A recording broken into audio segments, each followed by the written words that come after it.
I just missed my flight. I don't know what to do right now. Yeah, I looked there, but then turns out it was late. Oh my gosh. Are you okay? Yeah, I'm okay. Are you sure? No. What's wrong? I couldn't help but overhear some of your problems. Yeah, I just missed my flight, and I don't know where to go now. Oh no! Well, I work for a CMB travel agency, and we specialize in traveling to Afghanistan. Don't worry. Let me make a call. May I borrow your phone? Yeah. Thank you. Hello? Yes. We need some backup here in Afghanistan, and we need to educate her on how great it is. Guys, where you at? Salam! What does that mean? Well, it means... Hello! in Farsi. This is Janine Kim, and she's about to drop some facts and figures about Afghanistan. So let's start with type of government. Afghanistan's type of government is a presidential Islamic republic, which many say is very corrupted. So what exactly is a presidential Islamic republic? A presidential government is one where the executive branch is completely separate from a legislature, while an Islamic republic has qualities of a theocracy, or a government that is run by religious authority, but still remains a republic, where a representative democracy votes on all legislature. Another quality of an Islamic republic is that all laws must be made in accordance with Islamic law. The current head of state of Afghanistan is President Mohammad Ashraf Ghani. The president of Afghanistan is elected to a 5-year term and has a max limit of 2 terms. And that's all. Call my economic expert, Hamid Papal. The type of currency in Afghanistan is Afghanis. Did you know that 68 Afghanis is worth $1 US? In 2017, the GDP in Afghanistan is $19.3 billion, and the GNP as of 2015 is $63.2 billion. Economic bases of Afghanistan include natural gas, construction, and agriculture. Specifically, in recent years, fruit and nut production and exports have contributed over $100 million US per year, even though farming, machinery, and other methods are not. The official language just spoken in Afghanistan is Pashto and Dari, with about 50% of the population speaking Dari and 35% speaking Pashto. The rest of the population speaks a multitude of other languages. About 99% of all Afghans are Muslim. 84% of Afghan Muslims are Sunnites, and 15% are Shiites. Other religions that are in Afghanistan are small groups of Jews, Parsi, Sikhs, and Hindus. The population of Afghanistan is 52% male and 48% female. The total fertility rate is 4.65. The crude birth rate is 33.31, and the crude death rate is 8.03. Based on the demographic transition model, Afghanistan is on stage 2. Afghanistan is at stage 1 in the Rostos model of development.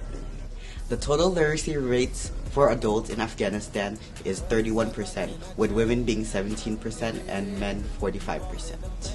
While there are many ceremonies and holidays in Afghanistan, there aren't any specific rites and rituals for men and women. Due to 30 years of political conflict, Afghanistan's environmental state is rapidly deteriorating. And some environmental issues in Afghanistan are water deprivation and pollution, air pollution, and deforestation. So let's talk about air pollution further in depth. Air pollution is extremely prevalent in urban areas such as the capital city, Kabul. And due to availability and prices, Afghans are forced to use wood in the home, and also vehicles are run on poor quality fuels, which directly leads to air pollution. The concentration of the air contains a harmful trace substance which leads to asthma attacks and respiratory problems. So what is Afghanistan's response to all of these environmental issues? Well, in 2005, Afghanistan created the NEPA, or the National Environmental Protection Agency, and in 2007, they created its first environmental law and also partners with environmentally concerned organizations such as CITES, or the Convention on International Trade in Endangered Species of Wild Flora and Fauna, and also UNCBD, which is the United Nations Convention on Biological Diversity.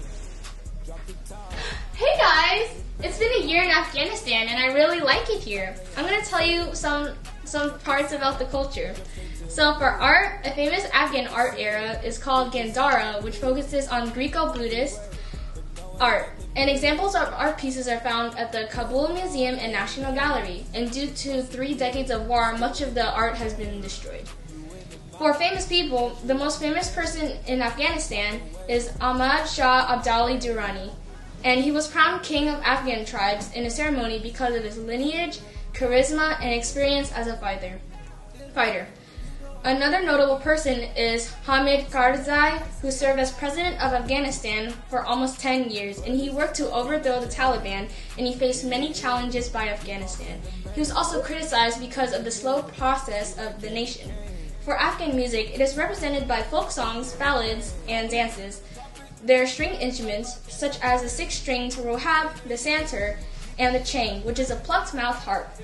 There's a dance that derived from the Pashtun areas called atan, which focuses on a large circle and dancers clapping their hands and moving their feet to the beat. The traditional clothing is usually cotton and wool, which are the main material used for dressing.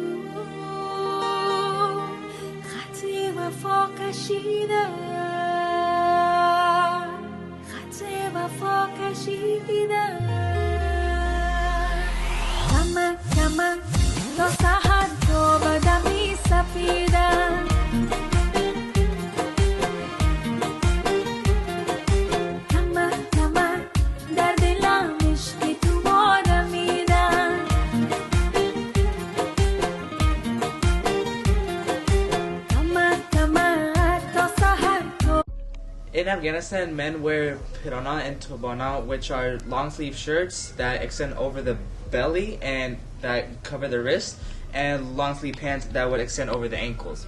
Now, as for Afghan women, they would wear chadara that would cover their head, and they would wear long dresses that would first cover their ankles and cover their wrists because of the Islamic law, which prohibits them of showing any part of that. When booking your vacation to Afghanistan, I suggest Emirates Airlines because it offers a very luxurious experience when you travel with them. It costs $2,000 for a round-trip ticket from 32 hours to 36 hours to get to Kabul, Afghanistan. You will be stopping at New York City, then Dubai, then Kabul.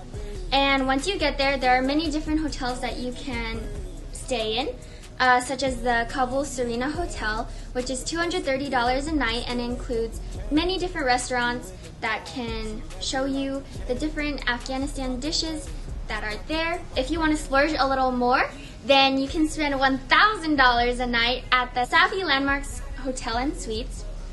It's extra luxury. The easiest way to get around in Afghanistan is by foot, as it is safer and faster than taking a vehicle. The exchange rate at this current time of the video from Afghani to US dollars is that 1 Afghani equals about 0.015 US dollars. There are many restaurants in Afghanistan, including Tavern du Liban, which includes Middle Eastern cuisine and the traditional foods. Cafe Zarnagar, which includes many luxury foods, and that cafe has dishes from $15 to $20, while the first restaurant has dishes for $4 to $10. The best time of year to go to Afghanistan is in the spring and autumn.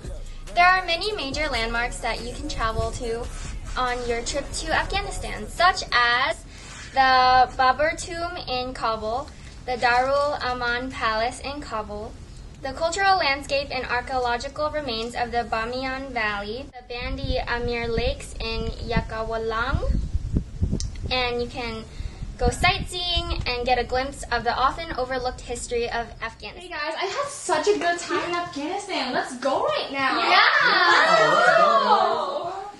فعلا خداحافظ دوستای عزیز باز فعلا باز میبینیم